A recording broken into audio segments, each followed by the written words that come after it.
نیازوی ناحیه قبادیان از جانب اهل عائله شریفزاده‌ها راه ماشینگرد دهه زیرکی منفرش کرده شد. طبق اطلاع مسئولین راه ماشینگرد تجدید و نوسازی گردیده بیش از 1 کیلومتر و 300 متر بوده. با استفاده از اسفالت گرم و جلب تکنیک‌های معاصر و متخصصان ساحه جوابگو به طلبات و استانداردهای راهسازی بنیاد کرده می شود.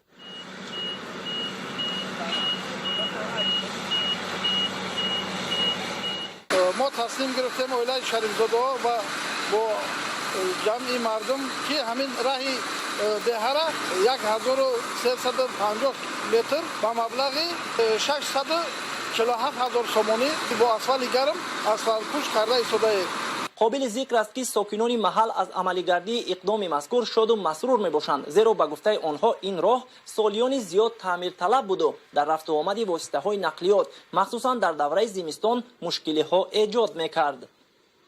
همین راه دره زیرکی به نهایت چنگ و غبارش بسیار بود، مردم بسیار عذاب میکشیدند در وقتی اومدن. با همین خاطر برادران شریف‌زاده تصمیم گرفتند که این راه رو به مسافه نزدیک 1.5 کیلومتر منفرش کنند. اقدام مذکور در دایره تدبیرهای مربوط به سالهای رشد دهات، سیاحی و هنرهای مردمی و بهر سزاوار جشن گرفتن 30 سالگی استقلال دولتی کشور راه اندازی گردیده است که آن 10 سالهای آینده برای تامین معتدلی حرکت واسطه‌های نقلیات خدمت خواهد کرد.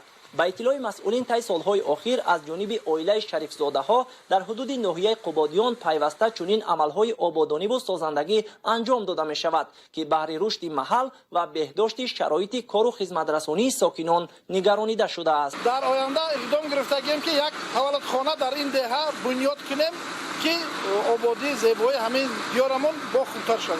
در ناحیه قبادیان ولایت ختلان کارهای آبادانی و ساختمانی و بنیادکاری بخشیده به جشن 30مین سالگرد استقلال دولتی وسعت تازه گرفته. ساکنان و صاحبکاران محلی در دیگر ده و روستاها و جماعت‌های شهرک و دهات در دایره اعلام گردیدن سالهای رشد دهات، سیاحی و هنرهای مردمی با عملی نمودن چنین اقدام‌های بنیادکاری و آبادانی در تعمیر و از نوسازی راه و پل‌ها، بنیاد مرکزهای سودا و خدمترسانی و دیگر انفراستراکچور محل حصه گذاری می نمایند. از روی جدول روند کارهای بنیادکاری امروزها در یک چند انشاءات جشنی ناحیه قبادیان کارهای ساختمانی با مرام ادامه داشته مرحله به مرحله مورد استفاده قرار داده می شوند. تورعلی صاحب نظر، پرویز سفر از ناحیه قبادیان برای برنامه اخبار.